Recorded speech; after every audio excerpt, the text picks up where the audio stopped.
মৎস্য খামার যান্ত্রিকীকরণের মাধ্যমে আধুনিক এয়ারেটর প্রযুক্তির ব্যবহারে মাছের উৎপাদন বৃদ্ধি, রোগবালাই হ্রাস এবং খামারের লাভজনকতা বৃদ্ধিতে গুরুত্বপূর্ণ ভূমিকা রাখছে। এই উদ্যোগ ইতিমধ্যে মৎস্য চাষিদের মাঝে ব্যাপক আগ্রহ সৃষ্টি করছে।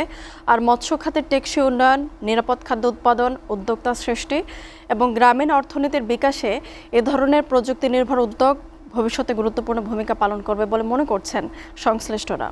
চট্টগ্রাম থেকে মৃন্ময় বিশ্বাসের প্রতিবেদন।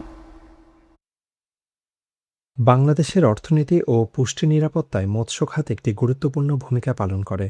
ক্রমবর্ধমান জনসংখ্যার খাদ্য চাহিদা পূরণ এবং মৎস্য উৎপাদন বৃদ্ধির লক্ষ্যে আধুনিক প্রযুক্তি নির্ভর মৎস্য চাষের গুরুত্ব দিন দিন বৃদ্ধি পাচ্ছে। তবে প্রচলিত পদ্ধতিতে মাছ চাষের ক্ষেত্রে পুকুরে দ্রবীভূত অক্সিজেনের ঘাটতি, ক্ষতিকর গ্যাসের সৃষ্টি, পানির গুণগত মানের অবনতি এবং মাছের রোগবালাই সহ নানা সমস্যার কারণে চাষিরা কাঙ্ক্ষিত উৎপাদন থেকে বঞ্চিত হন।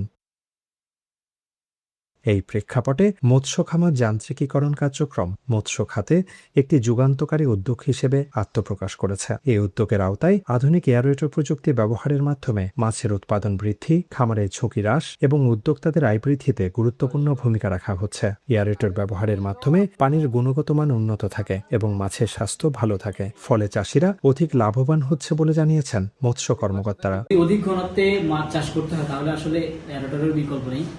আমাদের এখানে অন এভারেজ আমাদের চাষিরা হয়তো পার ডেসিমেল তাদের প্রোডাকশন হয়তো 60-70 দিন। এটাকে আরও যদি আমরা একটু উপরে নিয়ে যেতে চাই তাহলে সেক্ষেত্রে এয়ারেটর সহ অন্যান্য আধুনিক যেসব ইনস্ট্রুমেন্ট পুকুরে সংযোজন করার প্রয়োজন রয়েছে, এয়ারেটর তার মধ্যে অন্যতম।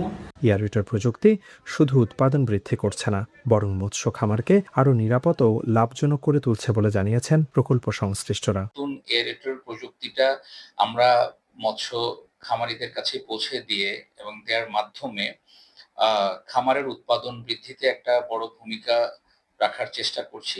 এই প্রযুক্তির ব্যাপক সম্প্রসারণ দেশের মৎস্য খাতকে আরও সমৃদ্ধ করবে বলে মনে করছেন সংশ্লিষ্টরা।